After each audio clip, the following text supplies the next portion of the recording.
JP모건 헬스케어 컨퍼런스가 2일차를 맞고 있습니다. 우리 바이오 기업들과 관련해 나온 중요한 언급들 짚어보죠. 산업부 김수진 기자 나와 있습니다. 김 기자, 오늘 셀트리온 발표가 있었다고요? 네, 그렇습니다. 이제 셀트리온과 삼성바이오로직스 발표가 굉장히 큰 화두였는데요. 네. 샌프란시스코 현지 시간으로 오후 5시 15분경에 서 회장의 장남인 서진석 대표가 발표를 시작을 했습니다. 이제 핵심 내용을 보면요, 차세대 신약 개발에 박차를 가하겠다라는 내용입니다. 13개나 되는 신약 파이프라인 개발 일정을 처음으로 공개를 했는데요.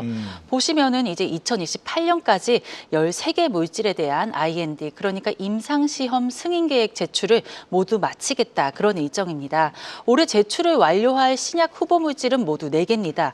이 중 3개가 최근에 이제 핫 이슈로 떠오르는 ADC, 항체 약물 접합체 신약이고요. 1개는 다중항체 신약입니다. 네, 셀트리온 주력은 바이오시밀러인데 최근 이렇게 신약 개발에 열을 올리는 건 어떤 배경이에요? 네, 아무래도 이제 셀트리온이 이렇게 신약 개발 명가가 되겠다라고 선언을 한 이유는 2030년까지 매출 12조 원을 달성을 하고 글로벌 톱10 제약사가 되겠다라는 이 목표를 실행하기 위한 수단으로 보여집니다.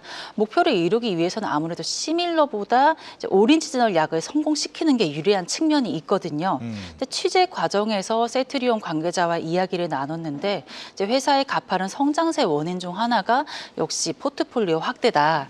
지금 회사의 방침 역시 신약 개발이 차세대 동력이다, 이렇게 설명을 했습니다. 네. 그리고 최근에 이제 신약 개발 외에도 발표 후 이어진 질문 답변 시간에 서진석 대표 외에 서정진 회장이 함께 참석을 했거든요. 네. 서 회장이 지주사인 셀트리온 홀딩스와 건강기능식품 기업과 대규모 M&A를 하겠다, 이런 예고를 했습니다. 그리고 이렇게 몸집을 불려서 오는 2027년에 나스닥 상장을 추진하겠다, 이런 얘기를 했습니다. 나스닥 상장 추진은 어떤 의미로 우리가 이해를 해봐야 되나요? 아무래도 이제 나스닥 상장으로 자금을 확보하겠다, 이런 측면이 있는 것으로 보여집니다. 네. 이제 서 회장 말로는 확보 자금 중에 5조 원을 시드머니로 해서 헬스케어 펀드를 출자를 하고 해외 투자자들을 유치해서 100조 원 펀드를 만든 뒤에 스타트업 기업을 돕겠다, 이런 언급을 한 바가 있습니다. 네.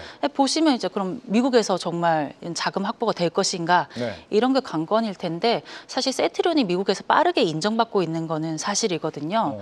자가 면역 치료제 진펜트라가 이제 가장 유명한데 최근에 기대가 약간 한풀 꺾인 바도 있지만 뭐 상업 광고나 보험급여 확대나 이런 효과를 충분히 보고 있기 때문에 나스닥 상장을 통한 자금 확보도 크게 어렵지 않을 것으로 보입니다. 그렇군요. 자, 그리고 존슨앤존슨의 CEO가 유한양행 폐암 치료제죠, 렉나자 관련 언급을 한 것도 오늘 좀 화제가 됐어요.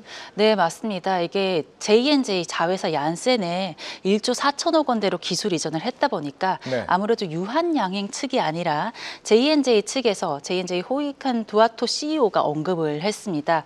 보시면은 렉나자와 리브리반트 병용요법 잠재력이 저평가됐다며 연매출 목표를 7조 원 이상으로 예상한다고 밝혔습니다. 리브리반트와 렉나자 병용요법 가치가 뭐 훨씬 기존에 예상한 것보다 더 높다, 이런 얘기인데 그렇게 추정하는 근거는 뭔가요? 가장 큰 근거는 뭐냐면요, 이거를 EGFR 변이 비소세포 폐암이라는 것이 있습니다. 이제 폐암 환자들 중에서 많은 부분을 차지하는 폐암인데요. 이 환자들의 기존 표준 치료법이 아스트라제네카가 가지고 있는 타그리소라는 치료제를 씁니다.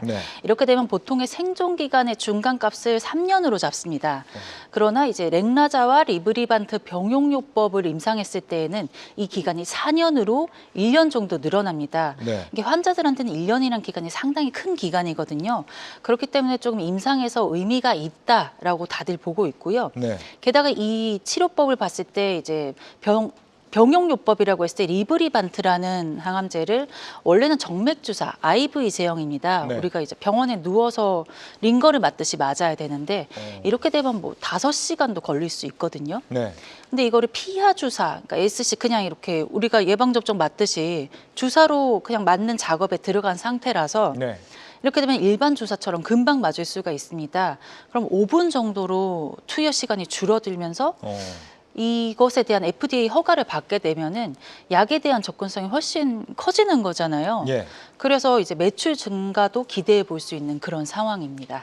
그런 부분들이 이제 존슨앤존슨 CEO가 이번에 렉나자 관련해서 좀 가치를 더 높게 평가한 요인이 됐다라는 것이고요. 네, 유한양행 내부에서도 이제 자기네들 목표가 글로벌 톱 제약사 50이 되겠다라는 거거든요. 네. 그래서 유한양행 측은 그러기 위해 연매출 4조 원에 넘겨야 한다고 보고 있고 이 큰 견인 역할을 렉나자가 해줄 수 있다라고 기대를 하고 있습니다. 네.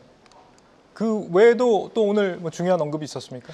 오늘 존림 삼성바이오로직스 대표도 역시 메인트랙 발표를 진행을 했습니다. 네. 보면은 존림 대표가 2020년 이후 삼성바이오가 매년 20% 이상 매출이 커지고 있다며 생산 시설도 이에 걸맞게 확장을 하겠다 이런 언급을 했고요.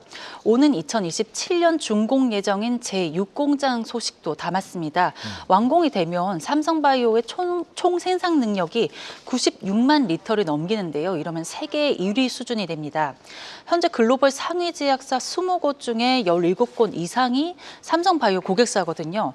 시간이 지나면 40위권 기업까지 수주 범위가 커질 것을 좀 저희가 기대해 볼 수 있겠습니다. 예. 그 외에도 이제 이동훈 SK 바이오팜 사장이 북미 시장에서의 뇌전증 관련 AI 플랫폼 사업을 위해서 유로파마와 미국 내 조인트 벤처를 설립할 예정이다라는 그런 소식을 전하기도 했습니다. 네, JP모건 헬스케어 주요 발표 내용들 김수진 기자와 자세히 분석해봤습니다.